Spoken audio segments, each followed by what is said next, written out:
உங்க குலதெய்வத்திற்கு மரபோடு செய்யப்படுகின்ற பலி பூஜைகளை நிறுத்தக்கூடாது.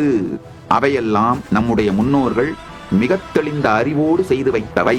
உங்களுடைய குலதெய்வம் மரபுப்படி பலி கொடுத்து பூஜை செய்ய வழக்கம் இருக்கின்ற குலதெய்வமாக இருந்தால் கூட நீங்க அந்த நான் வெஜிடேரியன் பிரசாதத்தை சாப்பிட்டுத்தான் ஆகணும்னு கட்டாயம் கிடையாது.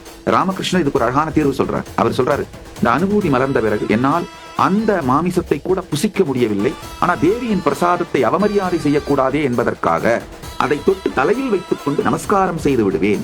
நீங்க அதே ஸ்டாண்ட் எடுக்கலாம். அதனால குலதெய்வத்திற்கு பலி கொடுக்கின்ற வழக்கம், பாரம்பரியம், மரபு உங்கள் குடும்பத்தில், உங்கள் சமூகத்தில் இருந்தால் அது மாற்றப்படாமல் முறைப்படி அது தொடர வேண்டும். அது ஒண்ணு.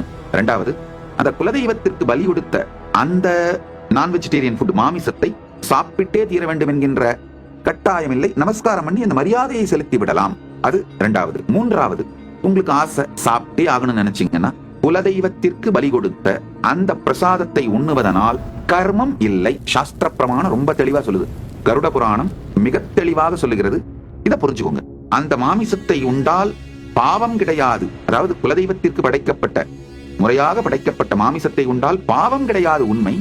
ஆனா மாமிசத்தினால் உடல் மீது ஏற்படுகின்ற நெகட்டிவ் இம்பாக்ட், உங்க ஹெல்த் கொலாப்ஸ் ஆகிறது நடந்துதான் தீரும்.